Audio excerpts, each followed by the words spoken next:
Today I'm working on Henny FG series combi oven. I'm removing the drain seal O-ring that connects the quenching box to the cavity drain seal. Unlike the GCC and ECC series, you can actually do this with just one technician. Going to start by removing all the 7mm bolts underneath the unit that's holding the quenching box into place.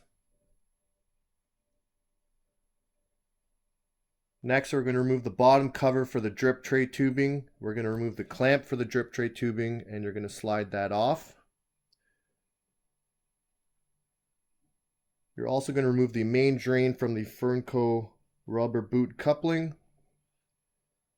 Now you're going to find you can't slide the box back because of the gas line elbow. You can't spin it off. It'll hit the leg underneath the unit, so you need to bend that panel back slightly.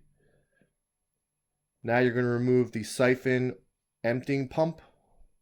And now you remove the O-ring, apply food grade lubricant grease to it, and reinstall. It has to be the grease or it will not slide on. The spray will not work for you.